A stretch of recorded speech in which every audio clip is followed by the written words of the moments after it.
Halo anak-anak semuanya, kembali lagi dengan video pembelajaran saya, di mana kali ini kita akan belajar tentang larutan asam, basa, dan netral. Oke, langsung saja kita mulai pembelajarannya. Oke, larutan asam, basa, dan netral itu dapat kita ketahui sifat-sifatnya. Oke, yang pertama kita pelajari dulu dari larutan asam ya.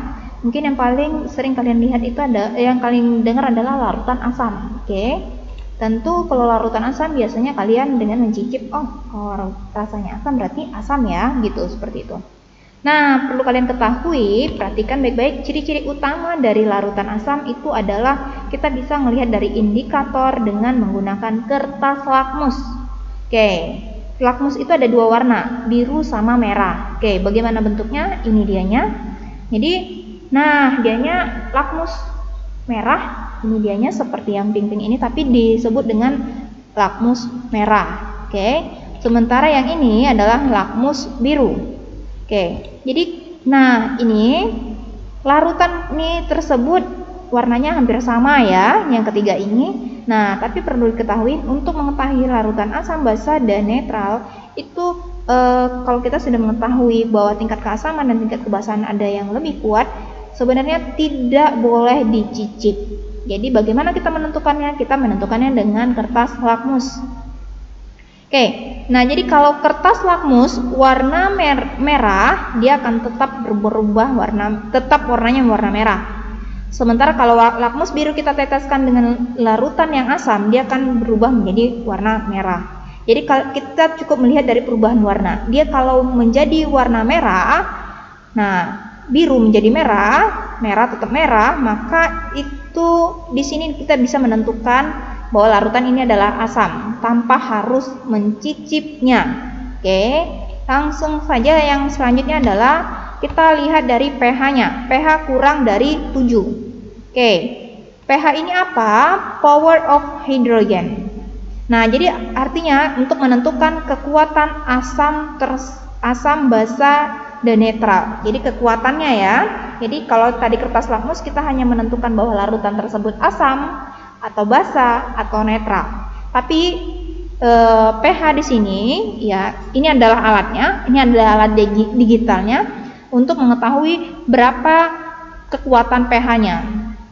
Jadi kalau mulai dari 6 sampai ke 0 itu untuk yang menyatakan larutan asam. Artinya kalau semakin kecil nilai pH-nya, mulai dari 6 sampai ke 0, bahwa kekuatan asamnya semakin besar.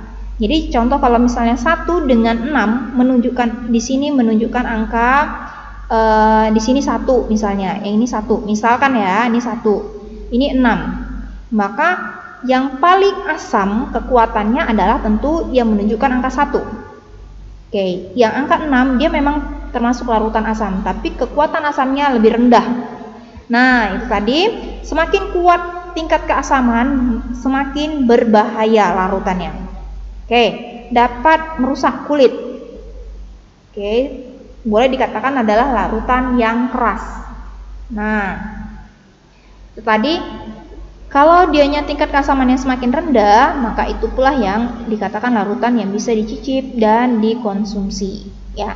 Seperti jeruk kan asam, tapi tingkat keasamannya masih rendah, sehingga dapat dikonsumsi seperti itu.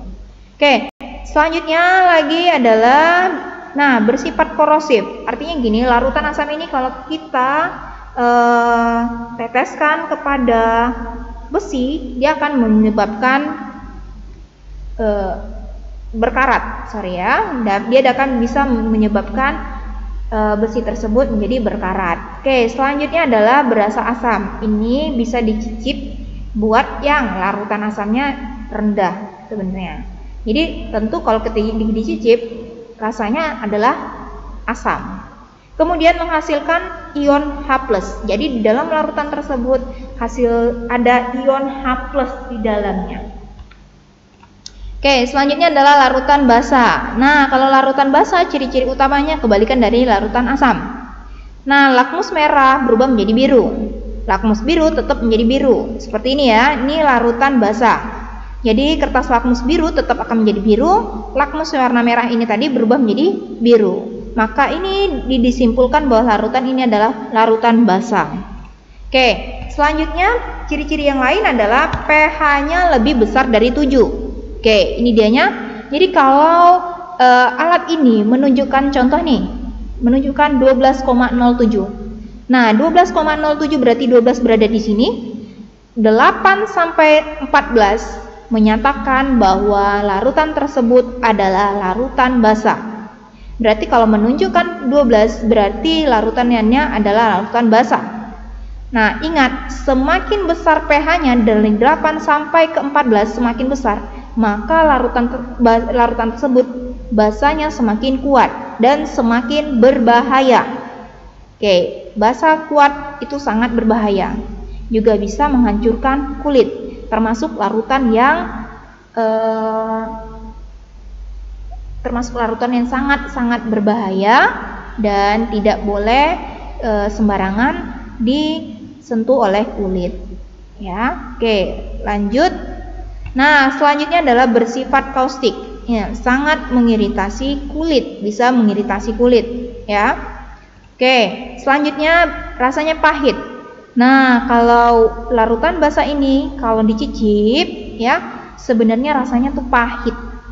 Nah, perlu diingat lagi, ingat, menentukan suatu larutan tidak boleh dicicip. Karena kita tidak tahu kekuatan asam basanya. Semakin kuat asamnya semakin berbahaya. Semakin kuat basanya juga semakin berbahaya. Oke, selanjutnya adalah menghasilkan ion ohamin. Jadi di dalam larutan tersebut ada hasil ion ohamin di dalamnya. Larutan netral. Nah, kalau netral tidak akan mengubah kertas lakmus. Jadi seperti ini. Lakmus yang warna biru walaupun dimasukkan ke dalam larutan dia akan tetap berwarna biru. Kalau lakmus warna merah dimasukkan ke dalam larutannya dia akan tetap berwarna merah. Oke, itu menyatakan bahwa larutan tersebut adalah netral. Kemudian kalau larutan netral pH-nya sama dengan 7. Oke, kita lihat kalau pH-nya 7 nih. 7,6 itu termasuk masuk ke dalam larutan netral. Oke, kemudian dapat dihasilkan dari reaksi penetralan larutan asam kuat dan basa. Artinya larutan netral ini diperoleh dari asam kuat ditambah basa kuat, hasilnya adalah garam dan air. Nah, air ini adalah netral ya. Nih HCl contohnya ya. HCl itu adalah asam, NaOH adalah basa. Nah, hasilnya ketika digabungkan itu menghasilkan zat baru yang disebut dengan garam. Dengan ini H2O adalah air. Jadi air murni diperoleh dari asam kuat dan basa kuat dicampurkan menjadi air murni. Oke, yang memiliki pH 7. Oke, selanjutnya indikator buatan, artinya indikator menentukan asam basa dan netral itu bisa dari indikator buatan yang dibuat oleh manusia. Contohnya adalah kertas lakmus. Ya, lakmus warna merah seperti tadi yang dijelasin. Kalau pada larutan asam dia akan berubah menjadi warna merah. Pada larutan basa dia akan berubah menjadi warna biru. Kalau pada netral dia akan tetap menjadi warna merah. Nah, kalau lakmus warna biru berarti pada larutan asam dia akan berubah menjadi warna merah. Nah, pada larutan basa dia akan berubah menjadi warna biru. Kalau netral tentu tetap menjadi warna biru. Nah, larutan yang selanjutnya adalah fenolfetalin. Oke, fenolfetalin ini dimasukkan ke dalam larutan asam, dia tidak akan berubah warna. Oke, pada larutan basa dia akan berubah menjadi merah muda. Nah, kalau netral dia tidak akan berubah warna. Nah, beda nih, metil jingga. Ini larutan juga, kita masukkan ke dalam larutan asam, berubah larutan tersebut menjadi warna merah, maka itu menyatakan larutan ini adalah asam. Kalau dianya larutan basa, dia akan berubah menjadi warna kuning. Nah, begitu juga kalau netral. Ada banyak sebenarnya indikator untuk indikator buatan seperti timol fetalin, fenol, bromokresol, bromokresol ya, bromotimol dan bromotimol. Ya, sebenarnya ada banyak lagi ya. Tapi untuk yang ini cukup ini kalian pahami dan hafal juga. Oke. Selanjutnya adalah indikator alami. Nah, kubis ungu. Kubis ungu ini mungkin kalian yang sering masak bantu orang tua itu kubis ungu adalah sayuran yang berwarna ungu, kol ungu, ya. Oke. Kalau kubis ungu ini ekstraknya kita campurkan ke dalam larutan yang asam, dia akan berubah larutan tersebut menjadi merah tua, merah keunguan. Nah, kalau ada terjadi perubahan warna seperti ini bahwa itu menyatakan dianya larutan tersebut adalah asam. Sementara kubis ungu ini kalau kita masukkan ke dalam larutan yang warna biru basah, dia akan berubah menjadi warna biru. Kehijauan, hijau, kuning gitu. Nah, kalau kelihatan warna yang seperti ini, maka larutan tersebut dinyatakan basah. Kalau netral, dianya tetap ungu, ya. Sementara kalau kembang sepatu, kalau kita masukkan ke dalam larutan warna merah muda, dia larutan asam, dia akan berubah menjadi warna merah muda. Kalau pada larutan basah, dia akan berubah menjadi warna hijau muda. Kalau pada netral dia merah saja. Oke, kemudian kulit manggis. Oke, silakan kalian boleh searching buah manggis, kulitnya bagaimana. Jadi hasilnya kalau dicampurkan dengan larutan yang asam, dia akan berubah menjadi merah kecoklatan. Kemudian kalau pada larutan basah, dia akan berubah menjadi biru kehitaman. Kalau pada netral dia akan berubah menjadi warna ungu. Oke, selanjutnya kunyit. Kunyit juga bisa menjadi indikator. Kalau kunyit ini kita teteskan pada larutan asam, dia menjadi kuning tua. Kalau basah dia justru berubah menjadi kecoklatan, coklat kekuningan. Oke, kemudian warna pada larutan yang netral, dia warnanya tetap kuning. Ya, warna semulanya. Oke, itu tadi indikator dari asam dan basa. Selanjutnya contoh asam. Asam sulfat. Oke, rumus kimianya, penulisannya H2SO4. Ingat, penulisannya tidak boleh sembarangan. H2SO4, duanya terletak di bawah ya, nggak boleh di atas ataupun di tengah.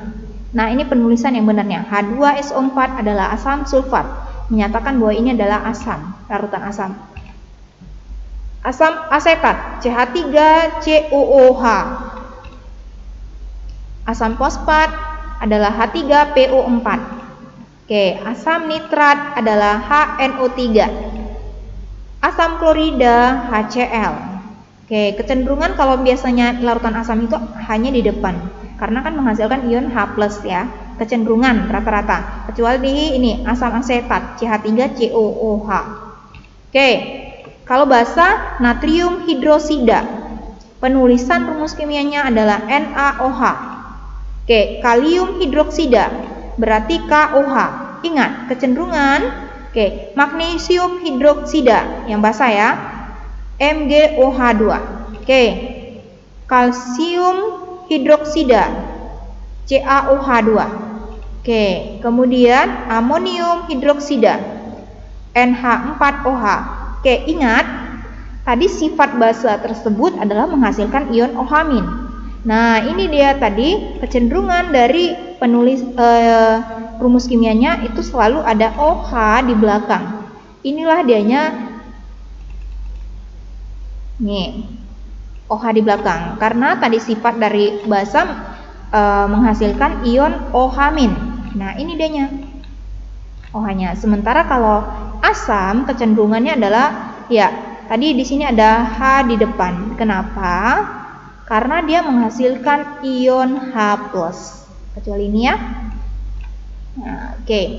Itu tadi contoh dari asam dan basa.